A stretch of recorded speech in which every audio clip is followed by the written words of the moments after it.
Hi there, I'm Mary Black with DeanandMary.com, and today I'm talking about how to handle an unsupportive spouse. I actually get this question quite a lot. People who know me know that originally I was the unsupportive spouse. My husband, Dean, started this business before I got involved. And one day I just went to him and I'm like, you're spending way too much time closed up in our home office, and you need to spend more time with me and the kids, right? Because that's all I saw, is that he was gone and that he was spending money. And in all likelihood, that's what your spouse sees, or significant other, whoever it is, sees as well, is, I don't know what's going on, I just see you're gone and the money's spent. And you can see how those would kind of be negative in somebody's mind. And the way to solve that isn't to ignore them. It isn't to, guilt them or push them or tell them this is what you're going to do anyway, or to be defensive. The answer to this is to do the opposite of that and to open yourself up to them. Ask them questions. Allow them to express their concerns. I mean, an open and honest and sort of a safe place that allows them to say, I don't like the fact that you're spending all this money. We need this money for a new car, whatever that their concerns might be. Once you get them talking, they're going to feel safer. They're going to feel more part of what's going on, and then you can take the next steps in finding out if this really is something they can get behind. Because I will tell you, it's extremely difficult to start, much less be successful in your own business, if your spouse isn't supportive of what you need to do. But I truly believe in the goodness of human nature, and I believe in my heart that in most cases your spouse just doesn't know.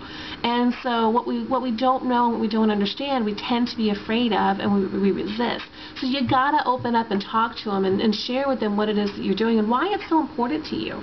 If it is important to you, if you're chasing it out of desperation to make money, then you guys need to talk about that. Whatever it is, it doesn't so much matter where you're coming from as it does that you come together, and that as a team you're both on board and supportive with what's going on. I'm not a big believer in setting deadlines for things, because the fact is, when you're starting a business, it takes time.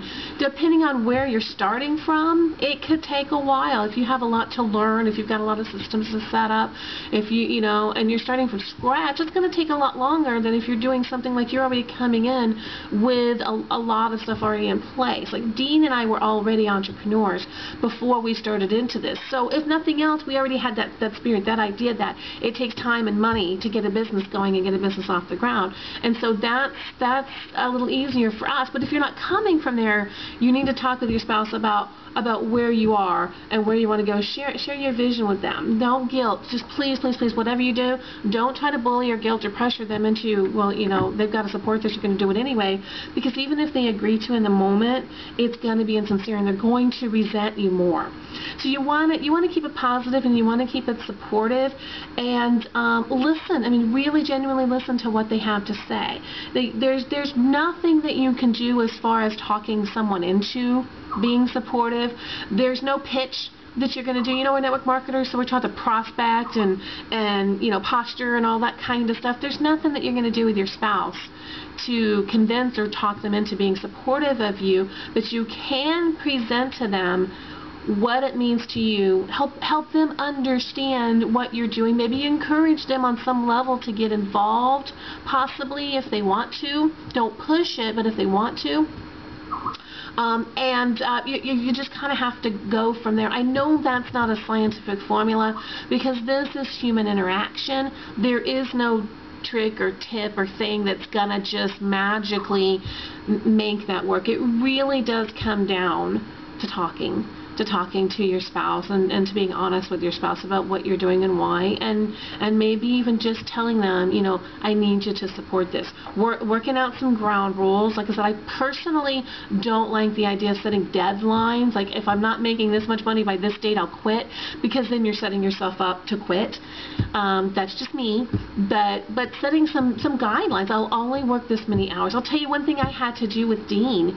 I told him, and this was when we were already working on the business together. I went to him one day and said, we're working on this 7 days a week. I understand that it's going to go faster if we do that, but there are so many other things that are important to us. We have small children. I want 1 day a week where we don't set foot in the office. That's family day. I call it Sacred Saturday because that's the day that we picked. and we never set foot in the office on that day, and it just helps everyone in the family know this is a day where it's all about the family and what we're doing. One of the best decisions that I ever made, but see, Dean didn't want to do that. He wants to work around the clock and just push it as fast as possible. But when I went to him about it, he understood where I was coming from, and he was so completely supportive of the fact. And I think he saw the wisdom in the idea that you need mentally and physically to take a break, regularly, every so often. And so, every 7th day seemed to work perfectly for us. So I hope this helps. If you have any other questions, I love when I get these questions from people who are, following my content. Send me a quick email. There's actually a link below this video that you can click on where you can get on my email list, where I send out a newsletter every day with all different kinds of training and support and content like this, marketing strategies, all kinds of stuff. And once you get on that list, you'll get an email from me. You can email me back and tell me if there's a particular topic or area that you want to learn about. And it can be anything, instead of marketing, personal development, balancing family and life. There's all kinds of stuff that you're going to find out there that I've put out about that, because that is my thing, how to run your business without your business running your life. So I hope you enjoyed this, and I will see you on the next video.